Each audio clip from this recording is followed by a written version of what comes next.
हाँ student, welcome again. स्वागत है आपका मेरे यूट्यूब चैनल पर। आज हम हाजिर हैं कि इंटर के एग्जाम के बाद क्या करें, क्या हमारे पास स्कोप होता है या हमें क्या करना चाहिए। तो चलिए बने रहिए मेरे साथ। मेरा नाम है अभिनव प्रेम कुमार। यदि आप मेरे चैनल को अभी तक सब्सक्राइब नहीं किए हैं तो प्लीज आप मेरे चैनल को सब्सक्राइब कर लें। तो चलिए सबसे पहले हम बात करते हैं पॉलिटेक्निक की। किसको? पॉलिटेक्निक की। तो पॉलिटेक्निक क्या होती है? ये एक प्रकार का डिप्लोमा कोर्स है और ये इंजीनियरिंग से छोटा होता है। जो बीटेक होता है उससे छोटा होता है और इसके लिए जो क्वालिफिकेशन होती है, मिनिमम क्वालिफिकेशन, वो होती है 10th और 12th। ये दोनों बेसिस पर होता है। जनरली लोग 10th पर भी कर सकते हैं और 12th पे भी कर सकते हैं।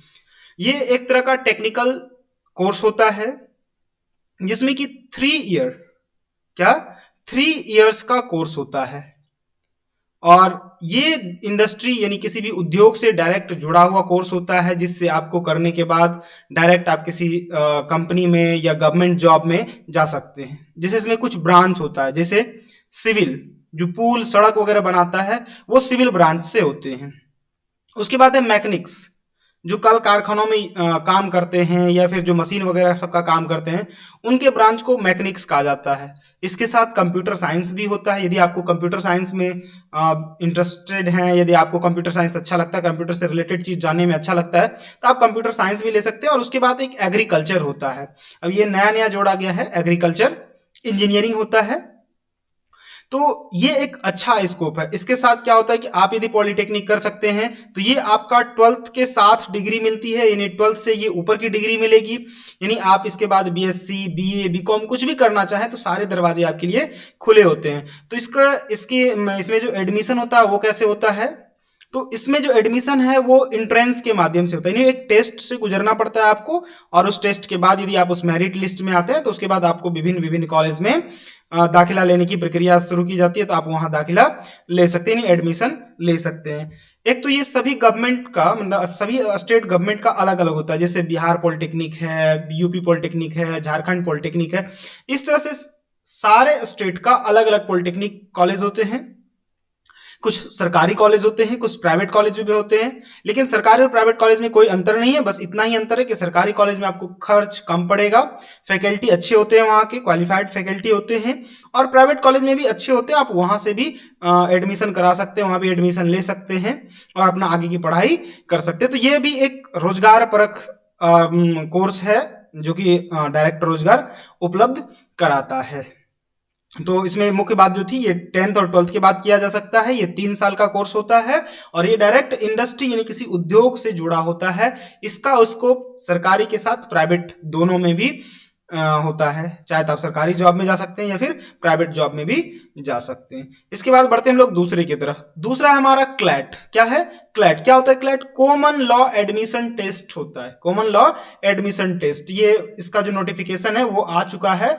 आप इसमें जाके फॉर्म भर सकते हैं। लेकिन सबसे पहले समझते हैं कि क्लैट क्या है। तो क्लैट क्या है कि जो पूरे भारत में जो सेंट्रल यूनिवर्सिटीज में, जो केंद्रीय विश्वविद्यालयों में जो कॉलेज हैं लॉ के, यानी कानून के जो कॉलेज हैं, उनमें इस टेस्ट के माध्यम से एडमिशन कराया जाता है या एडमिशन लिया जाता है। तो चूंकि इसमें सीट कम होते हैं और लड़के या बच्चे बहुत ज्यादा होते हैं, तो इसलिए टेस्ट आयोजित की जाती है। और उस टेस्ट में जो टॉप रैंक में होता है, यानी ऊपर से लेके टॉप रैंक से हम लोग नीचे चलते हैं, जहां तक सीट होती है वहां तक एडमिशन लेते हैं।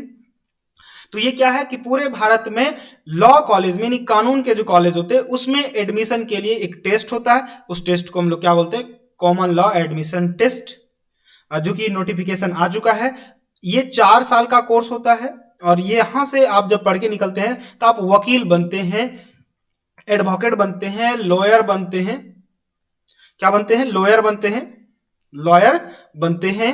इसके साथ आप इसमें जज के लिए जो होता है, आप वहां भी यूपीएससी से एग्जाम देकर जा सकते हैं जज बनने के लिए। या फिर आपको लगता है कि सेल्फ प्रैक्टिस करना चाहिए, कोर्ट में जो बहस होती है, आप लोग फिल्मों वगैरह में देखते होंगे, तो यहां से होता है। इसकी सबसे बड़ी खास बात यह है कि इस क्लैट के माध्यम से जब आप जाते हैं तो आपका जो पोजीशन होता है, यानी कि आप अच्छे कॉलेज में जाते हैं और अच्छे कॉलेज से जब पास आउट होकर निकलते हैं तो आप सुप्रीम कोर्ट और हाई कोर्ट से ही अपना प्रैक्टिस शुरू करते हैं। और रोजगार का एक अच्छा मौका होता है इसमें। आप अपने कैरियर को बिल्डअप करने का बहुत ही अच्छा मौका होता है। और इसके साथ आपको कानून में यदि बहुत अधिक रुचि है तो, या फिर रुचि है या आपको ऐसा लगता है, तो आपको जरूर ये कोर्स ज्वाइन करना चाहिए, या फिर इसका फॉर्म फिलअप करके आपको टेस्ट देना चाहिए। यदि आपका रैंक अच्छा आता है तो आपको एडमिशन भी लेना चाहिए, यदि आप कानून में या फिर लॉ में इंटरेस्टेड हैं तो। चलिए बढ़ते हम लोग अगले की तरफ। अगला हमारे पास स्कोप है आईटीआई। क्या है आईटीआई? ये 2 साल का कोर्स होता है। क्या होता है? 2 साल का कोर्स होता है। इंडस्ट्रियल ट्रेनिंग इंस्टीट्यूट इसका फुल फॉर्म है। इसके लिए भी एक मतलब टेस्ट आयोजित की जाती है जिसको हम लोग एंट्रेंस टेस्ट बोलते हैं। बिहार में ये ITICAT के नाम से होता है exam. Industrial institute, industrial training institute common admission test के नाम से होता है। ये 2 साल का कोर्स होता है। तो ये क्या है? ये एक प्रशिक्षित लेबर है। जैसे मान लीजिए आपका इलेक्ट्रिशियन है, फिटर है, या फिर और टाइप का जो भी ब्रांच होता है उसके अंदर, उसको आप करते हैं तो आपको किसी भी ना किसी फैक्ट्री में या फिर गवर्नमेंट जॉब में आपको एक प्रशिक्षित लेबर या एक प्रशिक्षित श्रमिक के तौर पर या कामगार के तौर पर आपको परिभाषित किया जाता है, या फिर आपको काम पर रखा जाता है। तो यदि ऐसे कोई फैक्ट्री में जाता है तो उसकी कोई तवज्जो नहीं दी जाती, लेकिन यदि कोई इस तरह का कोर्स करके या इस तरह का की पढ़ाई करके जाता है तो उसे थोड़ा सा ज्यादा तवज्जो दी जाती है। चलिए बढ़ते हुए हम लोग अगले की तरफ। अगला है DELIELED। तो क्या होता है? Diploma in elementary education. क्या होता है? Diploma in elementary education. ये 2 साल का कोर्स होता है। क्या होता है? 2 साल का कोर्स होता है। ये भी 12th बेस पर होता है। क्या होता है? 12th बेस पर होता है। और ये प्राइमरी टीचर के लिए, आप यहां से प्राइमरी और मिडिल यानी 1 to 5 और 6 to 8 में टीचर बन सकते हैं। यदि आप 12th पास हैं तो आपको डीएलएड करने के बाद आप 1 to 5 के टीचर बन सकते हैं। और यदि आप उसके बाद ग्रेजुएशन कर लेते हैं, यानी बीएससी या बीकॉम कर लेते हैं, तो उसके बाद आपको 6 to 8 में मौका मिलता है टीचर बनने का। चाहे आप गवर्नमेंट में बन जाए या फिर प्राइवेट में, आप जहां भी जा सकते हैं। ये दोनों जगह वैलिड होता है। इसके बाद इसकी खास बात यह है कि अभी जो सरकारी वैकेंसियों का दौर है उसमें टीचर सबसे आगे है, टीचिंग में सबसे ज़्यादा स्कोप है। इसके साथ आप यदि प्राइवेट स्कूल में भी पढ़ाना चाहते हैं तो वहां भी आप जा सकते हैं। तो एक साधारण लोगों की तुलना में आपकी जो महत्ता है वो ज़्यादा होगी जब आप डीएलएड कोर्स कर जाते हैं। और ये मानिए कि बिहार सरकार द्वारा काफ़ी ज़्यादा मात्रा में टीचर के लिए रिक्रूटमेंट आने वाली है, यानी वैकेंसियां आने वाली है। तो आप ये भी कर सकते हैं। इसके साथ डीएलएड के साथ ही एक होता है बीएड, जो कंबाइंड होता है। ये अभी नया ही लॉन्च किया गया है कि आप 4 साल का बीएड कोर्स किया गया, जिसमें बीए, बीएससी, बीकॉम के साथ आपको टीचिंग की डिग्री दी जाती है। तो आप उसके लिए भी कर सकते हैं। अच्छा, इसमें एडमिशन कैसे होता है ये हमको देखना है। तो इसमें प्राइवेट कॉलेज के साथ गवर्नमेंट कॉलेज भी होते हैं। प्रत्येक जिला में गवर्नमेंट कॉलेज है जिसको डायट के नाम से भी जाना जाता है। तो बिहार सरकार या कोई भी स्टेट सरकार इसके लिए इंट्रेंस आयोजित करती है, टेस्ट परीक्षा आयोजित करती है, और उस टेस्ट में जिसका रैंकिंग जिस हिसाब से होता है उसको उस हिसाब से कोर्स में एडमिशन के लिए ऑफर किया जाता है। तो ये था हमारा अगला। अब देखते हैं हमारे पास अगला स्कोप क्या है कि इंटर के एग्जाम के बाद हम क्या कर सकते हैं। अगला है हमारा एनडीए, नेशनल डिफेंस एकेडमी। क्या है? NDA, national defence academy. इसमें क्या होता है कि इसमें आप आर्मी, एयरफोर्स या नेवी में आप लेफ्टिनेंट बन सकते हैं, डायरेक्ट लेफ्टिनेंट। और लेफ्टिनेंट के बाद जो कर्नल वगैरह सब होते हैं वो सब बनते हैं। जब आप उसके अंदर चले जाएंगे तो आपको सारी बातें पता हो जाएगी। तो ये एनडीए होता है, नेशनल डिफेंस एकेडमी के लिए। इसके साथ इसमें क्या है कि आप डायरेक्ट जब जाते हैं इसको कोर्स करने के बाद तो 4 साल पहले आपकी ट्रेनिंग होती है। उसके बाद आपको फिर से सेना के अंदर, आर्मी के अंदर, एयरफोर्स के अंदर, नेवी के अंदर आपको डायरेक्ट अफसर बना दिया जाता है।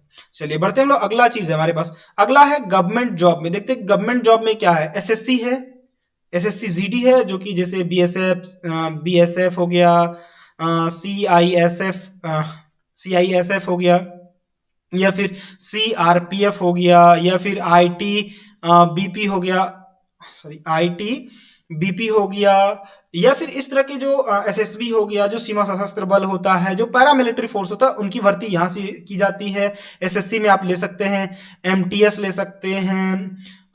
इसके साथ ही और भी कई सीएचएसएल होता है, इस तरह का होता है। फिर आर्मी जीडी आप जानते हैं जो सैनिक बनता है, और आर्मी क्लर्क में भी इसका काम होता है। या फिर सभी स्टेट सरकार जो है अपने क्लर्क की भर्ती के लिए भी बहाली निकालती है। तो आप यहां भी जा सकते हैं या फिर इसकी भी तैयारी कर सकते हैं। चलिए बढ़ते हैं हम लोग अगले की तरफ। अगला है बीएससी एग्रीकल्चर। तो बीएससी एग्रीकल्चर क्या होता है? Bachelor of science in agriculture. कृषि में जो हम लोग पढ़ते हैं उसको हम लोग बोलते हैं बीएससी एग्रीकल्चर। ये भी क्या होता है? ये भी बैचलर कोर्स होता है और ये 4 साल का होता है। कितना? 4 ईयर का होता है। कितना होता है? 4 ईयर्स का होता है। इसके माध्यम से आप कृषि में यदि रुचि रखते हैं तो आप उसका अध्ययन कर सकते हैं। अब ये जानते हैं कि इसमें एडमिशन कैसे होता है और किस तरह के कॉलेज मिलते हैं। तो बीएससी एग्रीकल्चर के लिए सरकारी और प्राइवेट दोनों तरह के कॉलेज होते हैं और सरकारी कॉलेज में एडमिशन के लिए एक टेस्ट आयोजित की जाती है जो कि प्रत्येक स्टेट गवर्नमेंट अलग अलग तरह से अपना टेस्ट निकालती है और उसके लिए फॉर्म, ऑनलाइन फॉर्म होते हैं और उनको भरना होता है, फिर एग्जाम होता है और उसके बाद यदि आप अच्छे रैंक लाते हैं तो आपको एडमिशन के लिए ऑफर किया जाता है। चलिए बढ़ते हम अगले कोर्स की तरफ। क्या होता है? अगला है आपके लिए बीए, बीएससी, बीकॉम। तो ये 3 ईयर बैचलर कोर्स है। 3 ईयर क्या है? बैचलर कोर्स है, जिसे स्नातक कोर्स या फिर ग्रेजुएशन भी बोल सकते हैं। तो ऐसे जनरली जो स्टेट यूनिवर्सिटी होती है उनमें तो इस तरह का कोई एंट्रेंस नहीं होता है इसमें एडमिशन के लिए, लेकिन जो सेंट्रल यूनिवर्सिटी है जैसे बीएचयू है, बनारस हिंदू विश्वविद्यालय, या फिर आप कह सकते हैं दिल्ली यूनिवर्सिटी है, डीयू है, या फिर आप कह सकते हैं जामिया मिलिया है, या फिर और भी जो सेंट्रल यूनिवर्सिटी है उन सारे यूनिवर्सिटी में टेस्ट आयोजित की जाती है और उस माध्यम से फिर इसमें एडमिशन होता है। तो ये जो है कि एक स्नातक कोर्स है या फिर आप कह सकते हैं ऑनर्स या फिर बैचलर, जो भी कह सकते हैं, ये सारा इसके तहत आ जाता है। चलिए बढ़ते हम लोग। अगला है हमारा NIFT, national institute of fashion technology. National institute of fashion technology ये 3 इयर्स कोर्स है। क्या है? 3 साल का बैचलर कोर्स है। ये क्या है? 3 साल का बैचलर कोर्स है। इसके अंदर क्या होता है? इसके अंदर मतलब फैशन से जुड़ा चीजों को पढ़ाया जाता है, जैसे ड्रेस डिजाइनिंग हो गया या फिर इंटीरियर डिजाइनिंग हो गया या फिर किसी और तरह का जो डिजाइनिंग से हो या फैशन से जुड़ा चीज हो, उसमें इस कोर्स के माध्यम से मतलब पढ़ाया जाता है और इस कोर्स के माध्यम से आप उन सारी चीजों को सीख सकते हैं। तो इसके लिए भी जो हमारा मिनिमम क्वालिफिकेशन होता है वो 12th होता है। अब इसमें एडमिशन कैसे होता है और किस तरह के कॉलेजेस मिलते हैं उसमें देखते हैं। तो इसके लिए भी सरकारी और प्राइवेट दोनों तरह के कॉलेज हैं। इसके लिए एक एंट्रेंस एग्जाम होता है जिसको हम लोग निफ्ट के ही नाम से जानते हैं, और यदि आप उसमें से अच्छे रैंक लाते हैं तो आपका एडमिशन होता है। लगभग अभी अप्रोक्सीमेटली 1000 के आसपास इसमें वैकेंसी सीट होती है। तो थोड़ा टफ होता है, लेकिन जिस बच्चों के अंदर बहुत ज्यादा जुनून है फैशन को लेके तो वो जरूर इस एग्जाम को ट्राई कर सकता है और अभी जब तक रिजल्ट नहीं आ जाए तब तक वो तैयारी कर सकता है। बढ़ते हम लोग इसके साथ आगे। अब है बीटेक। अब क्या है? बीटेक। बीटेक मतलब इंजीनियरिंग भी इसको बोलते हैं और ये 4 ईयर कोर्स होता है और ये भी क्या है? बैचलर डिग्री होती है। तो इसके लिए भी जो मिनिमम क्वालिफिकेशन होता है वो 12th होता है और उसके साथ आपको फिजिक्स, केमिस्ट्री और मैथ होना चाहिए, पीसीएम होना चाहिए। क्या होना चाहिए? पीसीएम होना चाहिए। इसी के जुड़ा हुआ इसके साथ मेडिकल में भी होता है, तो जैसे एमबीबीएस हुआ या फिर डेंटल कर सकते हैं। ये बीटेक सेम डिग्री होती है, यहाँ हम वो मेंशन करना भूल गए, एमबीबीएस या फिर डेंटल भी होता है। इसके साथ एक्सरे टेक्नीशियन होता है। ये सारे कोर्स जो है कि मेडिकल के तहत आ जाते हैं और इधर उसके जस्ट अपोजिट जो मैथ सेक्शन होता है ये बायोलॉजी सेक्शन और मैथ सेक्शन में इंजीनियरिंग हो जाता है। इंजीनियरिंग में भी जैसे अब केमिकल इंजीनियरिंग भी होता है। इसके साथ और भी कई सारा कोर्स जुड़े होते हैं जो कि बीटेक के अंदर आते हैं। चलिए बढ़ते हम लोग अगले कोर्स के इसके एडमिशन और कॉलेज के प्रोसेस हम लोग समझ लेते हैं। तो एडमिशन कैसे होता है? तो एडमिशन इसमें भी इंट्रेंस के माध्यम से होता है। जो भी गवर्नमेंट कॉलेज है उसमें इंट्रेंस के माध्यम से होता है, जो कि प्राइवेट कॉलेज में पहले आओ पहले पाओ के आधार पर होता है। इसके लिए पूरे भारत में भी एग्जाम आयोजित की जाती है जो आईआईटी कहलाता है, इंडियन इंस्टीट्यूट ऑफ टेक्नोलॉजी, और जेई ज्वाइंट एंट्रेंस एग्जाम होता है। तो आप यहाँ भी ट्राई कर सकते हैं या फिर इसकी भी तैयारी कर सकते हैं। बढ़ते हम लोग अगले कोर्स की तरफ। तो ये है सीए। तो ये चार्टर अकाउंटेंट होता है। क्या होता है? चार्टर अकाउंटेंट होता है जो हिसाब या फिर बिजनेस से के अकाउंट को देखता है उसको हम लोग चार्टर अकाउंटेंट बोलते हैं। या बिजनेस से रिलेटेड जो भी बही खाता को देखता है उसको हम लोग चार्टर अकाउंटेंट बोलते हैं। इसमें 2-3 स्टेप होता है। सबसे पहले सीपीटी होता है, फिर आईपीसी फर्स्ट, आईपीसी सेकंड और उसके बाद सीए फाइनल होता है। इसमें कोई बॉन्ड नहीं होता कि आपको कितने दिन में करना है, आप जितना दिन में चाहें इस कोर्स को कर सकते हैं।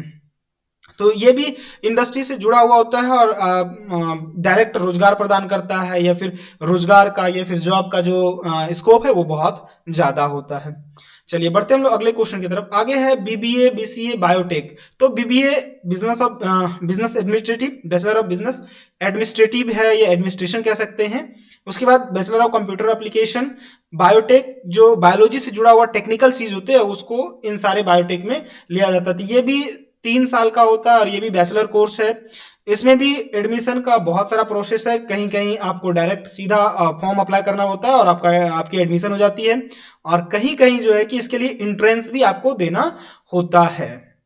जो अच्छे अच्छे कॉलेज होते हैं, अच्छे यूनिवर्सिटी होते हैं, उसमें से आपको इंट्रेंस देकर यदि आप अच्छा रैंक लाते हैं तो वही आपका एडमिशन हो पाता है। चलिए बढ़ते हम लोग अगले एक तरफ। तो ये थे कि हम लोग इंटर के बाद क्या कर सकते हैं, इंटर के एग्जाम के बाद खाली बैठे समय में हम क्या करें, क्या नहीं करें या क्या करना चाहिए।